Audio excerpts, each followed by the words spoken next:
On today's show, we got our first chance to see some of our young cats, the two French kids, go at it in a friendly in the EuroBasket Challenge. And let's just say, Alex Sarr and Bilal Coulibaly, hats off to you guys. You balled out tonight. Wizards Nation is proud. This is Locked On Wizards.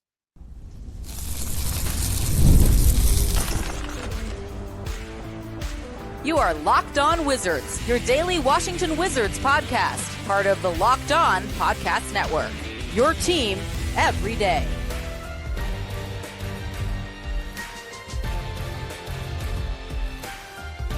DC family, this is Locked On Wizards, where you're a part of our family. We thank you for making Locked On Wizards your first listen every single day. We're part of the Locked On Podcast Network, where it's your team every day.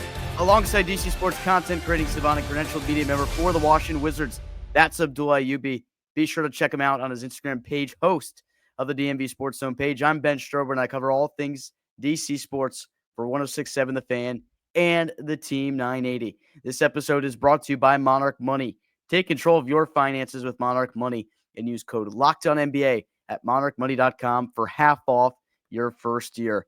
We alluded to it in the intro there. EuroBasket a friendly today between France and Montenegro, and our young cats, Alex Sarr and Bilal Coulibaly, right on cue with yesterday's video being all about Bilal Coulibaly and how we expect and hope him to make a statement in year number 3, and a great start for those two in the friendly. Alex Sarr was the best player on the floor tonight. AB, excited to see it, man. Yeah, this is just giving me a lot of optimism. A young guy in Alex Sarr, who we talk about going to year 2, he needs to be more aggressive, and seeing him do that right now against Montenegro, I understand it's a friendly, doesn't mean much, but these are the reps that he can hopefully build on and bring into year 2. I have high hopes for this guy. I think he can be a top 10 center in this league. Defensively, we saw in the Summer League, broke the block record. 8 blocks in the Summer League game. That's insane, absurd. I think with his offensive game needs to back down more, post moves. That jump shot's only going to get better, but it's going to be an exciting year for Alex Sarr. And the idea of him being the best out of him, Bub, and Keyshawn is quite possible. I'm so high on him because, again, from where he was from the Summer League to now, you can see the mass improvement. And I always bring up the fact that he played in the Australian League, so it's going to be quite the transition. But he's going to have a great year too, and I'm all for it. Roadmap the rest of the show for you today. In this first segment, we're all things Bilal Coulibaly and Alex Sarr, and what we saw out of those two today, really stellar stuff. And Wizards Nation was tuned in throughout the day. It was nice to kind of get an update and finally see some basketball again. I know this is the dull part of the year for us, especially creating content here for Wizards basketball. But today, a nice touch. Got to see some of our guys on the floor and saw some really good things. There was also some more roster news. Jaylen Martin, the team requested waivers and effectively waived him today, which opens up a two-way spot. So we'll talk about that a little bit in the later segments. And then also the Wizards' new City Edition uniforms. The Golds are back. We'll give you our thoughts on those as we continue on throughout the show. Today against Montenegro, overly very impressed in what Alex Sarr did today. An 81-75 win for France over Montenegro. 19 points to lead all scorers, Alex Sarr, with 4 rebounds as well. He was 7 of 10 from the field. So you love to see the efficiency from Sarr, who also went 3 of 5 from beyond the arc. I know he had a really hot start to the game. I think he made his first 2 3-point shots. So it seems like he cooled off a little bit since then. I personally was at work during the game, so I didn't get to watch it live as it happened. I know a lot of Wizards fans were able to find a way to watch it at some point. So if you did, let us know in the comments, and overall give us your impressions from what you saw out of Bilal and Sarr. But Alex Sarr looked like he had an aggressive nature to him today, just in some of the tape I was able to watch. One of the things that we said throughout even the Summer League was you have those moments where he gets the basketball down low and you say, just go up, man. Go up strong.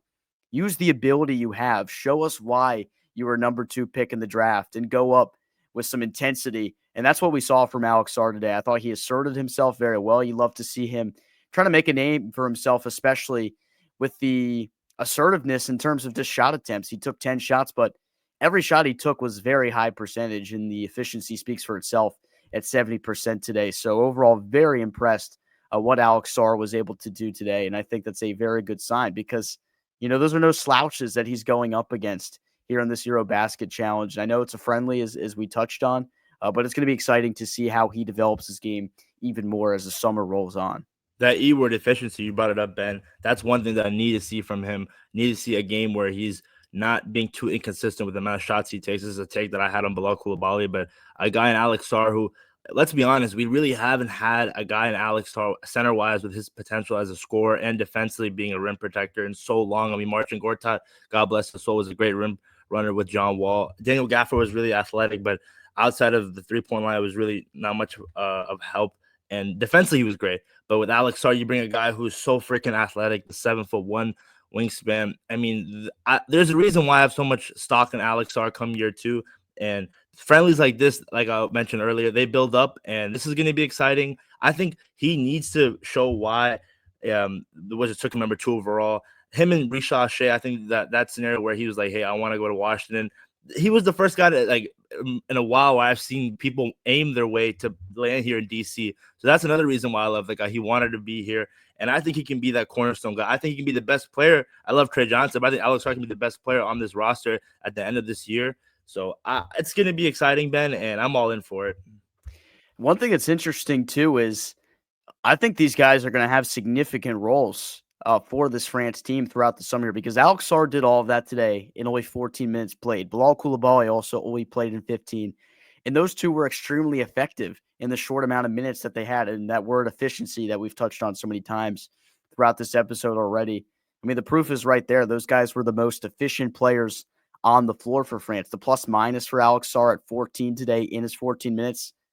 He was the main factor in that game. And I think to kind of put a point of emphasis on there with the amount of minutes he played being low in this one because it's a friendly, I think you'd expect him to see him playing a very, very large role come, the main competition in those games that will take place throughout the month of August here as the summer continues to roll on. I think Alex Sarr and Bilal Coulibaly are going to have very impactful roles. Bilal Coulibaly today, another guy that showed out for Team France. Just breaking down what we saw from him today. Coulibaly in 15 minutes, 10 points from the field, had 3 rebounds to go along with it, 4 of 5 on his field goal attempts. So another very, very efficient performance from one of our Washington Wizards, and 2 of 2 from beyond the arc. How many times yesterday did we say we'd love to see him develop his game from the outside? What would he be like if he was a reliable catch and shoot 3-point shooter? Well, we saw a small sample size of it today, but you love to see him getting things done from the 3-point line today. If he can shoot it from 3, Ben, like his athleticism taking to the rim, he can pump fake defenders. I mean, he will be such a threat offensively. I think defenses are going to be on their toes, thinking, "Hey, if he shoots it, we gotta make sure that we close out. But if we close out too soon, he can go right by us." And the athleticism that we brought up, I bring up the fact that AJ Johnson's so freaking athletic, but Bilal is a close second, and this is going to be exciting. I'm hoping that those mechanics that he worked on this offseason, because for a while I thought maybe his jump shot is a little flat, but I think seeing a guy like him who I think he went 2 for 2 from 3, I'm hoping that he can build on that. And just 15 minutes, like you mentioned, 10 points, 3 rebounds, 4 or 5, efficiency like Alex Sarr. I mentioned Bilal needs to be aggressive this year, Ben. I can't see a game's stretch where he shoots 4 or 5 shots, and the next game he shoots 1, the next game 10. Like, there has to be a consistent basis, and there's no excuse. There's no more Kyle Kuzma here, so this is free for Bilal. And I know a lot of people don't want to mention the fact that there's pressure on him, but essentially there is, because again, there's so much expectations going on him, and we need to see that offensive jump. Yeah, and one of the things I noticed from him today, we saw the same level of intensity on the defensive side of the floor as well. One of the clips I was able to catch had a steal, and he took it all the way in transition. He was assertive. He had an opportunity to pass it off, but he decided to take it through the defense and made a pretty nifty layup at the rim. So it shows you how they're using this experience to maybe work on some things that'll translate to the next level. I wanted to talk about Bilal's jump shot specifically because it might have looked a little bit faster upon the clips that we saw today. We'll touch on that next in some of the roster news that we got today when we come back on Locked On Wizards. Time to fuel up and turn it up with 5-Hour Energy Transfusion that brings the bold grape, ginger, and lime flavor of your favorite golf drink minus the alcohol into a quick, energizing shot. Whether you're sinking birdies or just making memories with friends, this one's a hole-in-one for your energy game. Let's be honest, some of the days on the golf course or off it, you just need that extra boost to stay sharp and energized. I can remember when I was playing a couple weeks ago, by the time you get to the 13th hole, man, you feel like you're cooked out there, especially if it's hot outside, like the way it's been in the DMV all summer. You need that boost. I was able to get my 5-hour energy shot hole 14, and I was able to keep my composure and then finish the round pretty solid. I shot a 93, which isn't that good, but for my standard, that's pretty good. If you're better than me, let me know. Maybe we can run it up on the golf course one day. Golf is all about good times with good people and good flavors, of course. The grape ginger lime flavor gives you the best parts of your clubhouse go-to without chasing down the bev cart. If you go to 5hourenergy.com, that is the number 5hourenergy.com, you can use my promo code LOCKEDONGOLF to receive 20% off your order. This offer is only valid until September 30th on one order and cannot be used on other promotions. The code is not good on subscription orders. We got some roster news about Jaylen Martin. We'll touch on that when we come throughout the segment here on Locked On Wizards. But Bilal Coulibaly, as we alluded to, 2 for 2 from beyond the arc today in the friendly against Montenegro. And from what I was able to see, his catch and shoot jump shot looked quicker than we had used to been. And maybe that's something that'll be impactful for a player like Bilal in this upcoming season, because he's had those opportunities in catch and shoot scenarios in a Wizards uniform where maybe you feel like his jump shot, he's not getting it off quick enough, or maybe he's a little bit timid to take the shot because he doesn't have that ability to get it off before he feels like he has too much of a contest from the defense. He took some tough shots in this game. And the three-point shot that I did see him catch, he caught it right off the bounce, went up right away and got it off in maybe under 0.6 of a second, had the defender coming right at him, and he was able to sink it. I think that's going to be important for his game, is to develop the way he shoots on catch and shoot opportunities, because I know the ball handle has been something that he's been working on throughout the offseason. We commend the effort we've seen him putting in as a ball handler, but you don't expect him to be a guy that's going to create his own three-point shot off the dribble. That's just not the kind of player Bilal Coulibaly is going to be at this level, which is fine. And we saw a lot of the comments in yesterday's episode who were saying Bilal just kind of seems like a taller version of Lou Dort. Maybe he's our 3-and-D guy, which is a vital aspect of any team. You need a guy like that, and maybe that's the role he can serve. I think his potential is still more than that because of what he can do offensively with his athleticism. But if he does become a reliable option as a catch and shoot shooter like he was today, I think the Wizards are sitting pretty with that as an option, because that's going to allow for a ton of opportunities to space the floor. If you have Bilal Coulibaly either waiting in the corner for a drive and kick opportunity, Bub Carrington takes it to the hole, Trey Johnson, who looked really good with the basketball in his hands in the summer league. And then you have a couple other players to the mix now. Cam Whitmore, a guy that we know is going to drive to the bucket a ton in a Wizard uniform. I think it's just going to open things up offensively for a lot of different guys if he is able to be a consistent knockdown shooter when he is in a catch and shoot opportunity. In today's NBA, the reality situation is you have to learn or be somewhat competent at shooting. And I think if Bilal can get that to one of his strengths, it's like you mentioned, Trey Johnson can kick it out to him, Bub Carrington, Alex Sarr pick and roll. Defenders will have to step up. They can't go under screens anymore.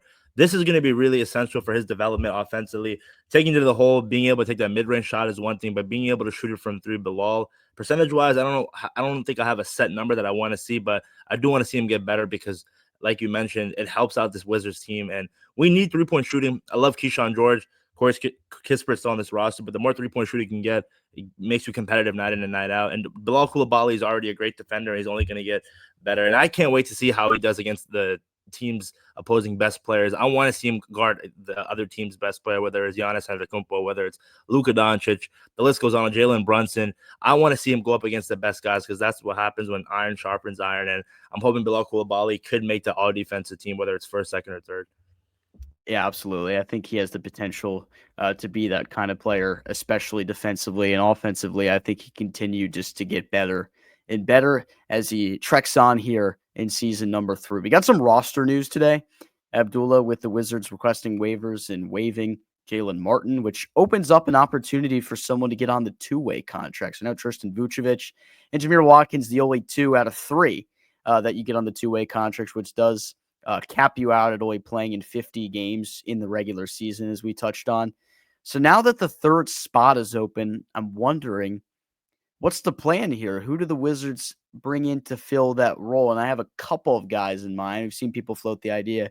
Kadari Richmond, who signed That's my pick, man. I was thinking that. as a restricted free agent or unrestricted free agent after the draft. He was a standout player at St. John's University. So that could be an option that you see for the Wizards here.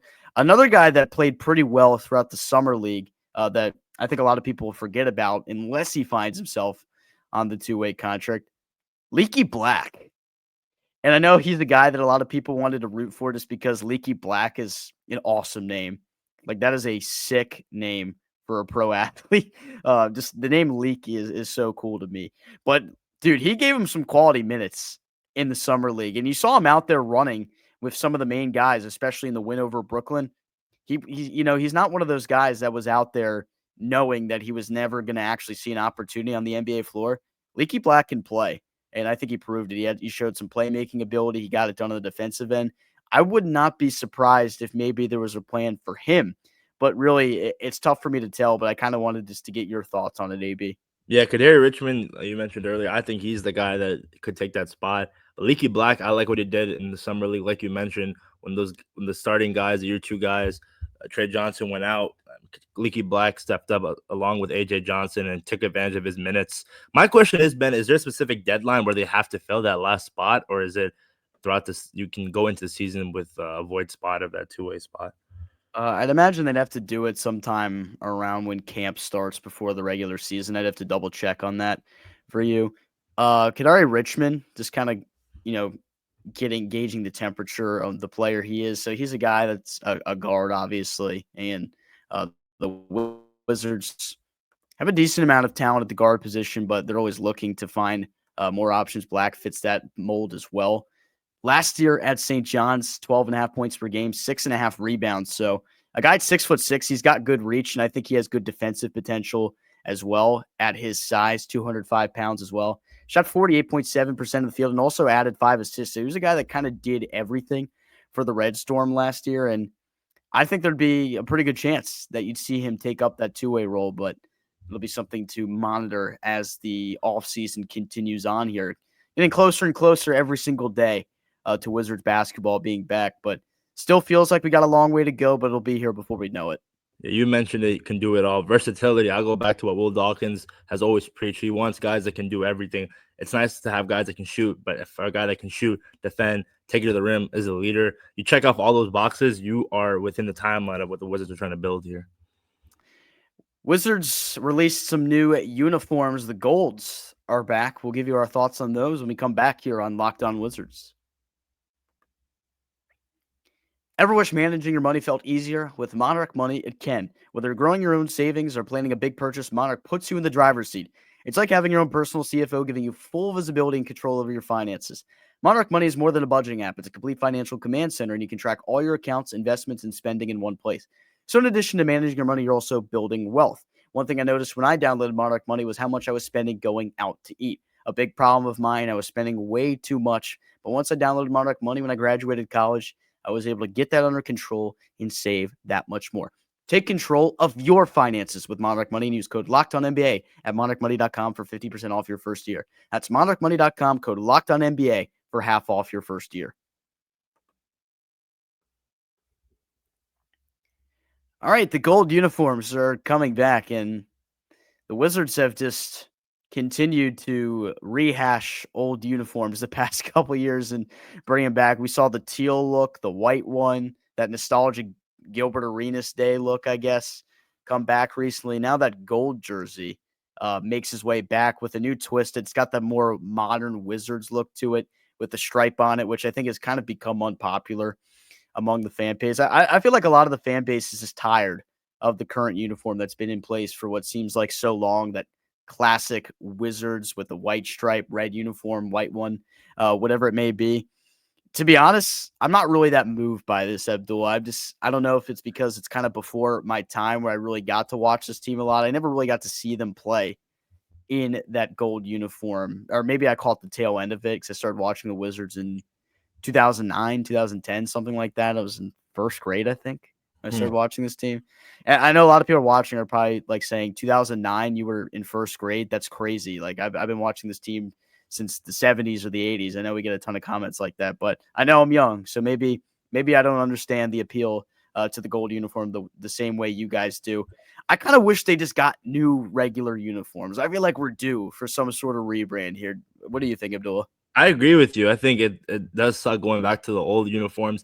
In my opinion, my favorite ones have been the cherry blossom ones. I love that. But Yeah. the Nats did it and the Wizards. I think that's the best uniform that we've had. But we need new ones. I mean, these old ones, Gilbert Arenas, no disrespect. I just didn't like it. It just doesn't look good. There's no flavor. It's just it's like so dull in my opinion. And maybe it's because, again, like you mentioned, I didn't start watching Wizards basketball until 2013, 2014. Was it the military star ones? That was in The Stars and Stripes from 2017. John Wall. Yeah, dude, that was good Mhm. too. Trey, Yeah. but this one bringing back the old city, I just not the biggest fan of it. We need to bring in new jerseys because it's just getting redundant bringing back these old jerseys when clearly there's so much design out there. And there's probably Wizards fans out there that can give out this team some good designs, and I would be all for it. So, unpopular opinion. I remember back in 2014 when they released. Remember that blue uniform they had? It was kind of red at the top until it got to the lettering that said Washington, and then it was navy blue below that. They wore those uniforms as an alternate for quite some time. Those were actually a really uh, favorable jersey for me. I like that one a lot.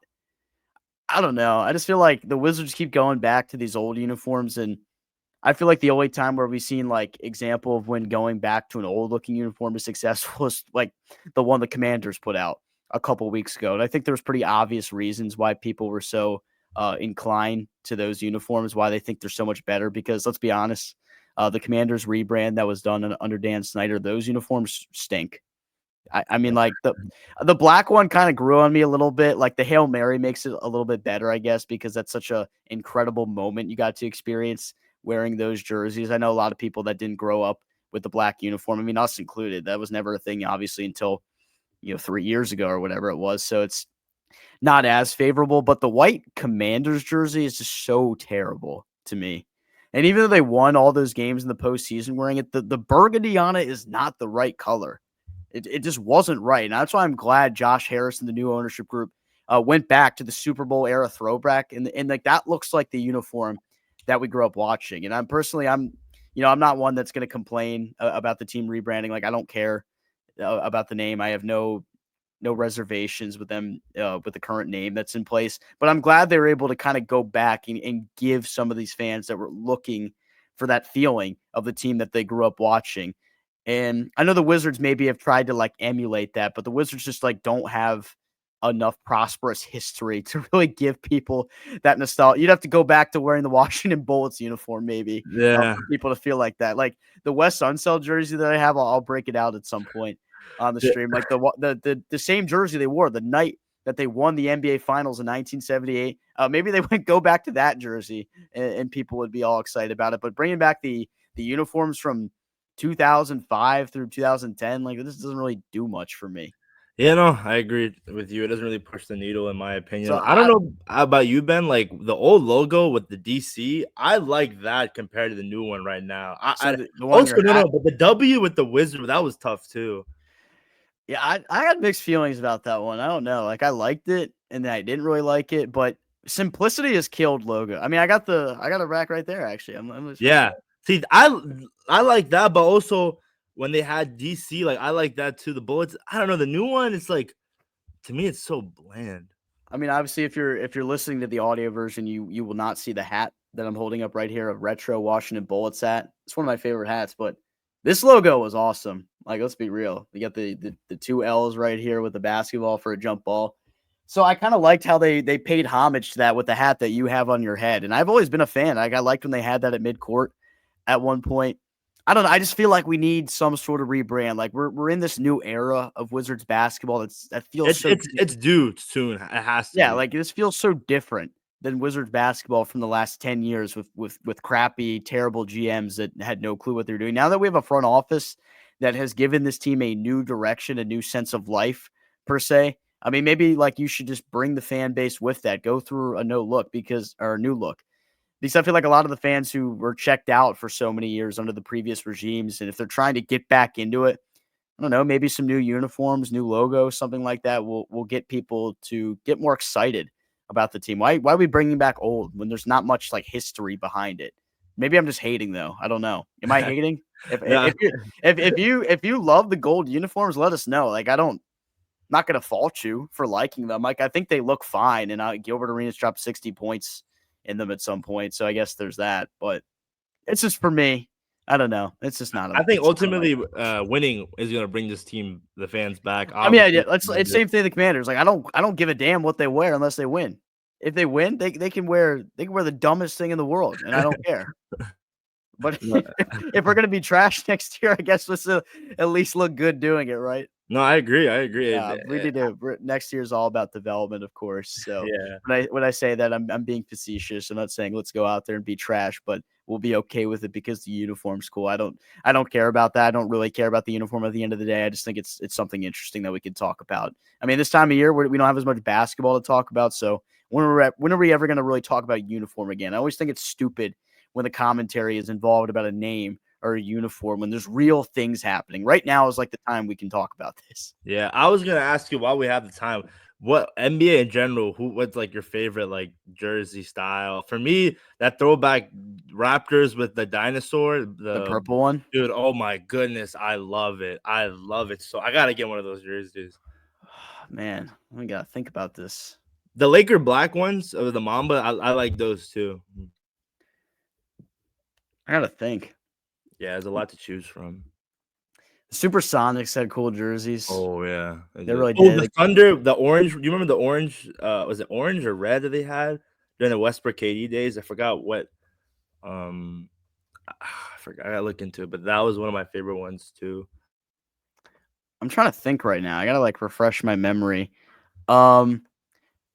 There's that retro Memphis Grizzly one, the teal blue. The Pistons had the one with the Mustang on it, the horse. Mm-hmm. That looked really cool.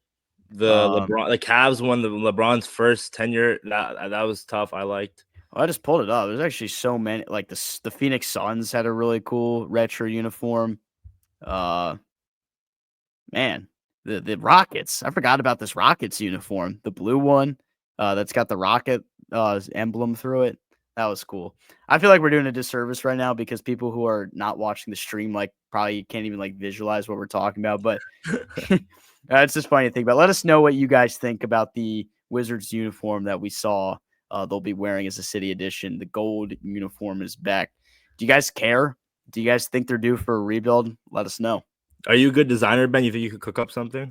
No, that's not my thing. Nah, I suck at art too, man. I've got no artistic ability at all. The only thing I've done most of my life was talk about sports all day, just annoying people talking about sports. So I'm glad that I get to do it every day here for Locked On Wizards. We thank you for making Locked On Wizards your first listen today. For your second listen, find the Locked On NBA podcast where there's no off season.